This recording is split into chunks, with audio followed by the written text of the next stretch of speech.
ಇವರು ನಾಡಿಗೆ ವಿದ್ಯುತ್ ನೀಡಲು ತಮ್ಮ ಸರ್ವಸ್ವವನ್ನ ಲಿಂಗನಮಕ್ಕಿ ಅಣೆಕಟ್ಟಿಗೆ ಬಾಗಿನದ ರೀತಿ ಸಮರ್ಪಿಸಿದವರು. ಆದರೆ ಇಲ್ಲಿನ ಜನರಿಗೆ ಮೂಲಭೂತ ಸೌಕರ್ಯದ ಸೌಲಭ್ಯವೇ ಇಲ್ಲ. ಏನೇ ಪಡೆಯಬೇಕೆಂದರೂ ಹೋರಾಟ ಮಾಡಲೇಬೇಕು. ಇದೀಗ ಮತ್ತೊಂದು ಹೋರಾಟಕ್ಕೆ ಇಲ್ಲಿನ ಜನ ಮುನ್ನುಡಿ ಬರೆದಿದ್ದಾರೆ. ಇಷ್ಟಕ್ಕೂ ಯಾವ ಹೋರಾಟ, ಯಾಕಾಗಿ ಹೋರಾಟ ಎನ್ನುವುದರ ಕಂಪ್ಲೀಟ್ ಡೀಟೇಲ್ಸ್ ಇಲ್ಲಿದೆ.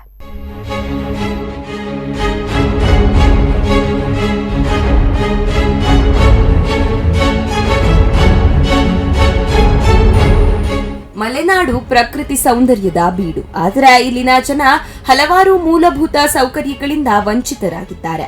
ಅದರಲ್ಲಿ ಒಂದು ನೆಟ್ವರ್ಕ್ ಸಮಸ್ಯೆ. ಹೌದು, ಮಲೆನಾಡಿಗರನ್ನ ತೀವ್ರ ಕಾಡುತ್ತಿರುವ ಸಮಸ್ಯೆಗಳಲ್ಲಿ ನೆಟ್ವರ್ಕ್ ಕೂಡ ಒಂದು. ಇಲ್ಲಿನ ಜನ ಒಂದು ಕರೆ ಮಾಡಬೇಕು ಅಂತಾದ್ರೆ ಒಂದು ಗುಡ್ಡ ಹತ್ತಬೇಕು, ಇಲ್ಲ ನೆಟ್ವರ್ಕ್ ಕೆಳಗೆ ಬಂದು ಕರೆ ಮಾಡಬೇಕು.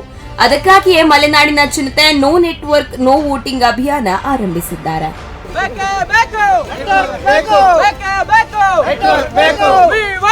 ಪಂಚಾಯಿತಿ ವ್ಯಾಪ್ತಿಯಲ್ಲಿ ಇರುವಂತಹ ನೆಟ್ವರ್ಕ್ ಸಮಸ್ಯೆ ಕುರಿತು ಎಸ್ಎಸ್ ಪಂಚಾಯಿತಿ ಅಧ್ಯಕ್ಷರಾದಂತಹ ಮಂಜಣ್ಣ ಹಾಗೂ ಸದಸ್ಯರಾದ ರಾಮಚಂದ್ರ ಅವರು ಹಾಗೂ ಪಿಡಿಒ ಆದಂತಹ ಮಾವಿನಹಳ್ಳಿ ಮಹಾಶಕ್ತಿ ಕೇಂದ್ರದ ಅಧ್ಯಕ್ಷರಾದಂತಹ ಸುಧೀಂದ್ರಿಯಾಸ್ ಅವರು ಇದ್ದಾರೆ. ಜೊತೆಗೆ ಪಂಚಾಯಿತಿ ಎಲ್ಲ ಸಿಬ್ಬಂದಿಗಳು ಇದ್ದಾರೆ. ಅವರೆಲ್ಲರ ಎದುರಿಗೆ ನಮ್ಮ ಮನವಿ ಪತ್ರವನ್ನು ಇವತ್ತು ಸಲ್ಲಿಸ್ತಾ ಇದ್ದೇವೆ. ಇದಕ್ಕೆ ಸಕಾರಾತ್ಮಕವಾದ ಪ್ರತಿಕ್ರಿಯೆ ನಿರೀಕ್ಷೆಯಲ್ಲಿ ಕೂಡ ನಾವಿದ್ದೇವೆ. ಮುಂದಿನ ದಿನಗಳಲ್ಲಿ ನೋಡಬೇಕು ಯಾವ ರೀತಿಯಾದಂಥ ಪ್ರತಿಕ್ರಿಯೆ ಬರುತ್ತೆ ಅಂತ. ಅದರ ಮೇಲೆ ನಮ್ಮ ಮುಂದಿನ ಹಂತದ ಹೋರಾಟ ನಿರ್ಧಾರವಾಗಿದೆ.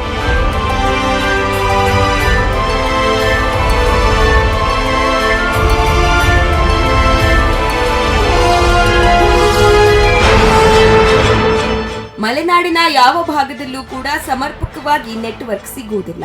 ಹಾಗಾಗಿ ಆನ್ಲೈನ್ ಕ್ಲಾಸ್ ಕೇಳಲು ವಿದ್ಯಾರ್ಥಿಗಳು ಮಳೆ ಗಾಳಿ ಲೆಕ್ಕಿಸದ ಗುಡ್ಡ ಹತ್ತಬೇಕು. ಆ ಗುಡ್ಡ ಹತ್ತಿದ್ರೂ ಸಿಗೋದು ಇದ್ದು ಇಲ್ಲದಂತಿರುವ 2G ನೆಟ್ವರ್ಕ್. ಕ್ಲಾಸ್ ಮುಗಿದ್ರೂ ಇಲ್ಲಿ ವಿಡಿಯೋ ಬಫರಿಂಗ್ ಆಗುವುದು ಮಾತ್ರ ಮುಗಿಯುವುದಿಲ್ಲ.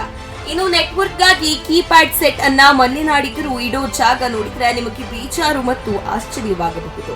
ಮನೆಯ ಪಕ್ಕಾಸಿಯ ತುದಿಯಲ್ಲಿ ಇಟ್ಟರೆ ಅಥವಾ ಮನೆಯ ಅಟ್ಟದ ಮೇಲೆ ಅದು ಒಂದು ನಿಗದಿತ ಸ್ಥಳದಲ್ಲಿ ಇಟ್ಟರೆ ಮಾತ್ರ ನೆಟ್ವರ್ಕ್. ಆ ಜಾಗ ಬಿಟ್ಟು ಕದಲಿದ್ರೆ ನೆಟ್ವರ್ಕ್ ಸಿಗುವುದಿಲ್ಲ. ಇನ್ನು ಈ ಕೊರೋನಾ ಮಹಾಮಾರಿಯಿಂದ ವರ್ಕ್ ಫ್ರಮ್ ಹೋಮ್ ಎಂದು ಮಲೆನಾಡು ಸೇರಿದವರ ಪಾಡು ಆ ದೇವರಿಗೆ ಪ್ರೀತಿ.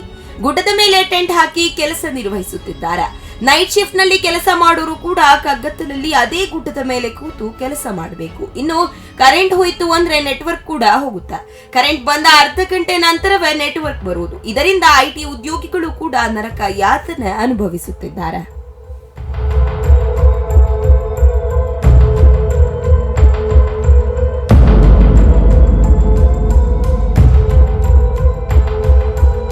ಇವತ್ತು ಎಸ್ಎಸ್ ಗ್ರಾಮ ಪಂಚಾಯಿತಿ ವ್ಯಾಪ್ತಿಯಲ್ಲಿರುವಂತಹ ಹಳ್ಳಿಗಳಲ್ಲಿ 80% ಹಳ್ಳಿಗಳಲ್ಲಿ ನೆಟ್ವರ್ಕ್ ಸಮಸ್ಯೆ ಎದ್ದು ಕಾಣ್ತಾ ಇದೆ.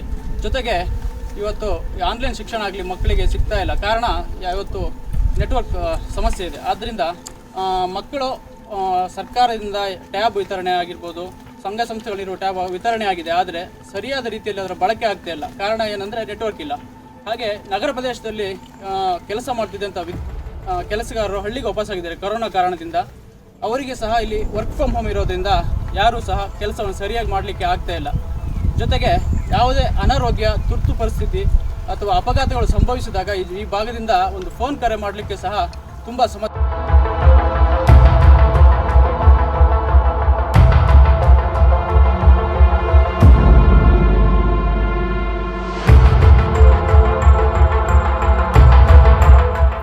ಈ ಎಲ್ಲಾ ಸಮಸ್ಯೆಗಳು ಇಲ್ಲಿನ ಜನಪ್ರತಿನಿಧಿಗಳಿಗೆ ಗೊತ್ತಿಲ್ಲ ಎಂದಲ್ಲ, ಗೊತ್ತಿದ್ದು ನಿದ್ದೆ ಮಾಡುತ್ತಿದ್ದಾರಷ್ಟೇ. ಒಟ್ಟಾರೆ ಮಲೆನಾಡಿನಾದ್ಯಂತ ನೋ ನೆಟ್ವರ್ಕ್ ನೋ ವೋಟಿಂಗ್ ಕಾವು ಹೆಚ್ಚಾಗುತ್ತಿದೆ. ಜನಪ್ರತಿನಿಧಿಗಳು ಇನ್ನಾದರೂ ಎಚ್ಚೆತ್ತು ಸಮಸ್ಯೆ ಪರಿಹರಿಸಬೇಕಾಗಿದೆ. ನ್ಯೂಸ್ ಡೆಸ್ಕ್, ಸ್ಪಂದನ ಟಿವಿ, ಉಡುಪಿ.